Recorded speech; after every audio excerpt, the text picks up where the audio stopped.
తొందరలో మాజీ ఎమ్మెల్యే కాబోతున్న రాచమల్లు ప్రసాద్ రెడ్డి గారు నిన్న వాళ్ళ తల్లిగారి గురించి మాట్లాడిన మాటలు నిజంగా సభ్య సమాజం ప్రతి ఒక్క మహిళ కూడా ఇవాళ బాధపడుతున్నారు. పొద్దుటూరులో కానీ ఇటు జిల్లాలో కానీ రాష్ట్ర వ్యాప్తంగా వీడియోలు చూసిన వాళ్ళు.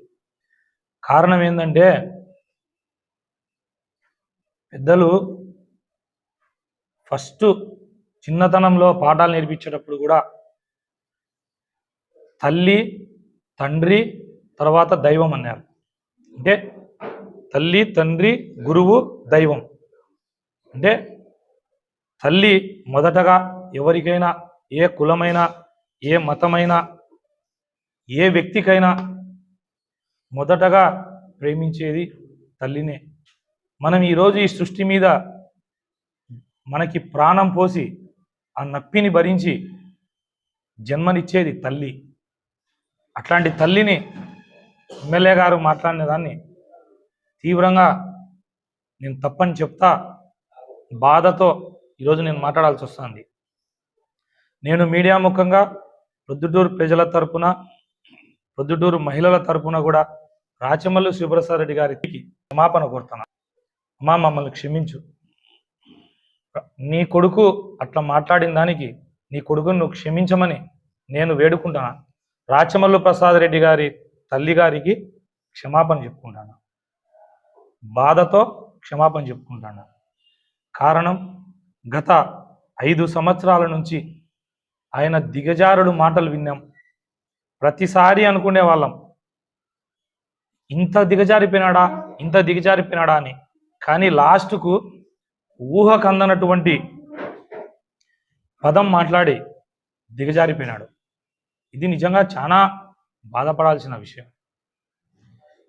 రెండోది, తల్లిని కూడా ఎక్కడ బాధేస్తుందంటే వాళ్ళ రాజకీయాల్లో తన ఓట్ల కోసం తను ఓడిపోతున్నాడనో, లేకపోతే ప్రజల్లో మద్దతు తగ్గిందనో, లేకపోతే తన అధిష్టానం తనకి చివాట్లు పెట్టిందనో లాస్ట్కు దేవుళ్ళు అయిపోయినారు, శివపార్వతులు అయిపోయినారు, అమ్మవారి సాక్షిగా అయిపోయినారు, అందరు అయిపోయి తల్లిదండ్రుల పాదాల సాక్షిగా కూడా అయిపోయి లాస్ట్కు నీచంగా, నాకు తెలిసి మహిళలు అయితే నిజంగా చాలా బాధపడుతున్నారు.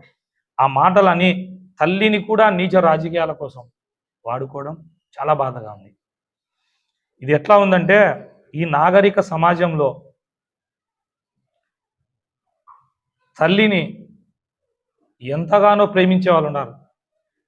తల్లికి చిన్న గాయం అయితే బాధపడి అన్నం తినని పిల్లలు ఉంటారు. తల్లిని ఆ రకంగా ప్రేమించే ఈ సమాజంలో అబద్ధాలు చెప్పి చేసి కూడా మళ్ళా కూడా తల్లి గురించి మాట్లాడినందుకు అలా తల్లిగారికి ప్రొద్దుటూరు మహిళల తరపున, ప్రొద్దుటూరు ప్రజల తరపున మేము కూడా క్షమాపణ కోరుతూ, రాచమల్లు ప్రసాద్ రెడ్డిని ఒకటి అడగాలనుకుంటాను. అవినీతి చేయలే, నేను అవినీతి చేయలే, నేను అవినీతి చేయలే అంటావు. మళ్ళా 50 కోట్లు నువ్వు తీసుకొని రా, నేను తీసుకొని వస్తాం, ప్రజలకు ఆస్తులు రాయిద్దామంటావు. 150 కోట్లు నాకు ఆస్తి రాపియండి, నాకు డబ్బులు, నేను ఆస్తులు ఇస్తా అంటావు. ఎట్టొచ్చింది ఈ 150 కోట్లు? ఎలక్షన్ అఫిడవిట్లో ఏమన్నా అంటే మా అన్న సంపాదించాను అంటావు. మీ అన్న ఎవరితో భాగాలతో పెట్టి సంపాదించినాడు? మీ అన్న ఎవరితో ఏం చేసినాడు రికార్డుగా చెప్పగలవా? పోనీ చూపించగలవా? మీ అన్నగారు చేసినవి రికార్డెడ్గా చూపించగలవా? ధర్మంగా వచ్చిన డబ్బులా? అవినీతి డబ్బులు కాదా అవి? నేను ఇవాళ అడుగుతాను ఎమ్మెల్యే గారిని. నేను ప్రతి దాన్ని నీకు సవాల్ చేస్తే కేవలం అహంకారంతో డబ్బులు అని ఒక్కదాని గురించి సవాల్ చేస్తా ఉంది అని విర్రవీగుతా మాట్లాడుతున్నావే. క్రికెట్ బెట్టింగ్లో నీకు సంబంధాలు లేవా? క్రికెట్ బుకీలు నీకు డబ్బులు ఇవ్వడం లేదా? రెండవది, మట్కావాలో నీకు సంబంధం లేదా? మట్కావాలో నీకు డబ్బులు ఇవ్వడం లేదా? మూడవది, గ్యాంబ్లింగ్. మీరు మళ్ళా మా గురించి మాట్లాడతారా? గ్యాంబ్లింగ్ పెట్టలేదా? మీరు ఆడలేదా? మీరు మేజులు మీరు తీసుకోలేదా? మీరు అప్పులు ఎగరగొట్టలేదా ఆడినోళ్ళ దగ్గర? నాలుగవది, సిఎంఆర్ చెక్కులు, మన సీఎం రిలీఫ్ ఫండ్ చెక్కులు వచ్చినాయి కదా.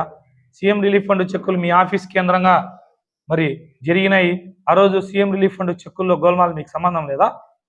తర్వాత ఇసుక, ప్రొద్దుటూరులో ఇసుక తోలుతున్నారు కదా, తోలే వాళ్ళంతా మీ వాళ్ళు కాదా? తోలేవాళ్ళు ఆ డబ్బుల్లో మీకు భాగం లేదా? ఆ డబ్బులు మీ ఇంటికి రావడం లేదా?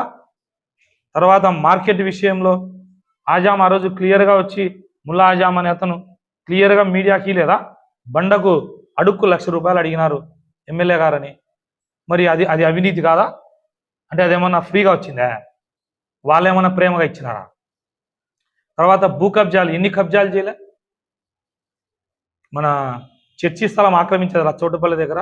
ఇక్కడ ఎస్ఆర్ఐటి కాలేజ్ దగ్గర భూములు ఆక్రమించలేదా? మీ ఇంటి చుట్టూరు చెన్నకేస్వామి గుడికి సంబంధించిన భూముల్ని మీరు ఆక్రమించి సదును చేసి మీరు మీ స్వాధీనంలో పెట్టుకోలేదా? దాన్ని భూ కబ్జా అనరా, లేకపోతే ఏమంటారు దాన్ని? మీ ఇంటి చుట్టూరు మీరు లెవెల్ చేసి పెట్టుకోలేదా భూమిని?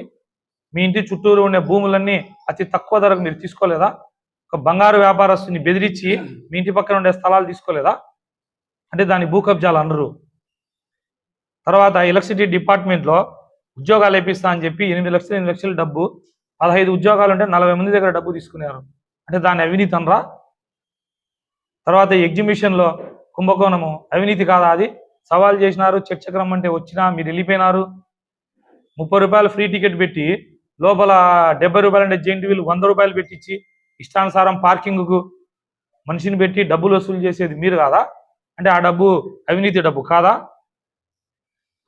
తర్వాత దొంగ నోట్లు రసపుత్ర రజనీకి మీకు సంబంధం లేదా? మీ ఫోన్ కాల్ డేటా బయట చూపిమ్మన్నా దానికి చేసే సవాలు మా లేదు, నువ్వు రా చర్చకు సవాల్ అంటున్నాం, దానిలోకి చేయవు. దేనికో సవాల్ చేస్తావు అవసరం లేని దానిలోకి. తర్వాత పంచాయతీలు చేసి మీ దగ్గర డబ్బులు పెట్టుకొని ఆ డబ్బులు ఎంతమందిని తిప్పుతున్నారో తెలీదా? రీసెంట్గా ఒక మాజీ కౌన్సిలర్ వాళ్ళ అమ్మాయి పంచాయతీ విషయంలో తమరు చేసింది చెప్పాలన్నా ప్రజలకు? అది అవినీతి కాదా? తర్వాత డిపార్ట్మెంట్లో ఆఫీసర్లు పోస్టింగులు వేస్తే ఇప్పుడు చెప్తున్నారు 25 లక్షలు ఒక సర్కిల్ ఇన్స్పెక్టరు, ఆయన రైట్ హ్యాండు, ఆయన పేరు కూడా చెప్తాడా నేను.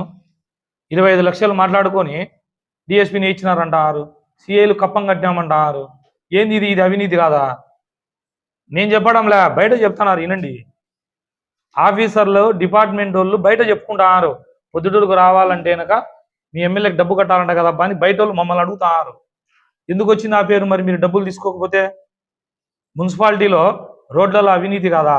ఉండే డివైడర్ల మీద పగలు కొట్టడమో, దొబ్బడమో, అడ్జస్ట్మెంట్లు చేయడమో, కట్టడము. రోడ్లలో ఒక్కటన్నా నాణ్యత ఉందా? మైదుకూరు రోడ్లో కడుతున్నారు, నాణ్యత ఉందా? మున్సిపాలిటీలో జరిగే వర్కులన్నిట్లలో అవినీతి కాదా జరిగేది? మున్సిపాలిటీలో బిల్డింగ్ ప్లాన్ ఇవ్వాలంటే కనుక 2వ ఎమ్మెల్యేని పోయి కలసాలి కదా పొద్దుటూరులో. ఎవరికి బిల్డింగ్ ప్లాన్లు ఇస్తున్నారు? వేల మంది ఉన్నారు మీ బాధితులు. అది అవినీతి కాదా? 2వ ఎమ్మెల్యే తీసుకోవడం లేదా బిల్డింగ్ ప్లాన్ల కోసము? మున్సిపాలిటీలో వచ్చిన ఫండ్స్ అన్ని కూడా అవినీతి జరగలేదా? తర్వాత రోడ్లు ఎంత అధ్వానంగా ఉన్నాయి. వేసిన రోడ్లు ఎంత, మీరు వేసి 6 నెలలు కాకుంటే రోడ్లు నెర్రలు జిలిపోయి లేచిపోయిన రోడ్లు ఎన్ని ఉన్నాయి పొద్దుటూరులో? ఒకసారి చూడండి మున్సిపాలిటీ మొత్తంలో వాళ్ళు వేసిన రోడ్లు ఎట్లున్నాయని. ఇవన్నీ పక్కన పెడితే ఒకటే ఒకటి దీనికి ఆన్సరే చెప్పడు.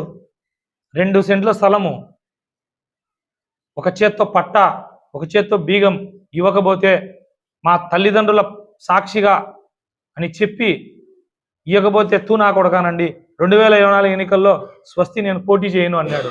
మరి ఇప్పుడు 2024 ఎన్నికల్లో మళ్ళీ పోటీ ఎందుకు చేస్తున్నాడు? మేము చెప్పిందంతా అవినీతి మొత్తుకుంటా తినలే కదా.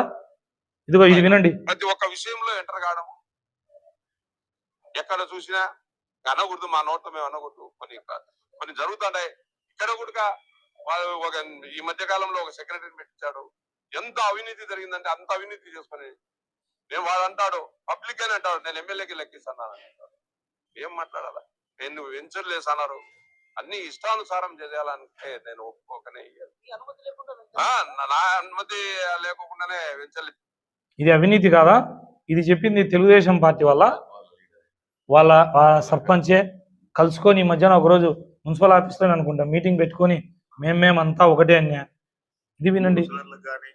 ఎవరికి న్యాయం చేయకుండా తన స్వార్థమే చూసుకుంటూ పనిచేస్తాను. ఒక సింపుల్ గా మేము ప్రజల్లో తిరుగుతా ఎక్కడైనా విచారించినా కూడా బజార్లు అడుగు, బట్టల షాపులు అడుగు, బంగారం గల్లలో అడుగు, టాక్సీ డ్రైవర్లను అడుగు, ఎక్కడ అడిగినా కూడా మాకొద్దు ఈ ఎమ్మెల్యే పొద్దుటూరికి భారమైనాడనే పరిస్థితి కనిపిస్తుంది అన్న. తీవ్ర వ్యతిరేకత వచ్చింది. ఎందుకంటే ఇప్పుడు ప్రతిపక్షాలు చెప్తున్న విధంగా చర్చిల స్థలాలు ఆక్రమించినాడనో, మార్కెట్ యార్డు స్థలాలు ఆక్రమించినాడనో, ప్రజలకు ఇది ఇది చేసినాడని ప్రతిదీ ఎవరికి తోచినది మాకు ఇక్కడ అది ఆక్యుపై చేసినాడు, స్థలాలు కబ్జా చేసినాడనో ఏదో ఒక కారణం. మరి నేను అడుగుతానా, మీ పార్టీ వాళ్ళే మాకు ఎమ్మెల్యే ప్రజల్లో మేము వింటున్నాం, మాకు ఎమ్మెల్యే బరువు అయిపోయినాడని మాట్లాడుతుంటే, మేజర్ పంచాయతీ సర్పంచ్ శివచంద్రారెడ్డి గారు మాట్లాడుతుంటే తల్లి మీద ప్రమాణం చేస్తే నిజంగా ఇవాళ నాకు సిగ్గు అనిపిస్తుంది. వాళ్ళ తల్లి కన్నా మాటలకు నిజంగా నేను బాధపడతాడా. మేము కూడా ఇందాక అందరం రూమ్లో మాట్లాడుకునేప్పుడు ఇదే అనుకున్నాం, ఏంది ఇది రాజకీయాలు యాడిపోతున్నాయి పొద్దుటూరులో రాచమల్లు ప్రసాద్ రెడ్డి వల్ల. లాస్ట్కు ఏంది వాళ్ళ అమ్మని మాట్లాడే మాటలు అది. మాకు తల్లిదండ్రులు ఉన్నారు, అక్క చెల్లెళ్ళు ఉన్నారు, భార్య ఉంది, పిల్లలు ఉంటారు, ఏంది ఇది అసలు పొద్దుటూరు మహిళలు ఒక్కసారి ఆలోచన చేసుకోండి. తల్లిని ఇట్లా మాట్లాడిన వ్యక్తికి దయచేసి మీరు ఓట్లేయాలి. ఇది నేను విజ్ఞప్తి చేస్తానా. పొద్దుటూరులో ఉన్నటువంటి మహిళలు రాచమల్లు ప్రసాద్ రెడ్డి ఆయన తల్లిని మాట్లాడిన మాటలు విని దయచేసి మీరు ఓటు వేయొద్దు. మహిళలంతా ఈ విషయంలో విజ్ఞప్తి చేస్తానా. మగవాళ్ళ తరఫున రాచమల్లు ప్రసాద్ రెడ్డి మాట్లాడిన మాటలకు వాళ్ళ తల్లిని క్షమించమని కోరుకుంటా. ఇంకొకసారి దయచేసి ఎమ్మెల్యే గారికి చెప్తానా, ఓట్ల కోసం రాజకీయాల కోసం దిగజారి ఇట్లాంటి మాటలు మాట్లాడాకు. వేరే నువ్వు ఏమైనా చేసుకో స్వామి, ఇబ్బందిలే. ఇదేంది ఇది, కుటుంబాలను తల్లిదండ్రులను ఏంది ఇది, నీ రాక్షసం ఏంది, నీ రాక్షసత్వం ఏంది, నీ అహంకారం ఏంది, నీ డబ్బు పొగుదేంది, నీ ఇష్టం వచ్చినట్టు మాట్లాడతావు.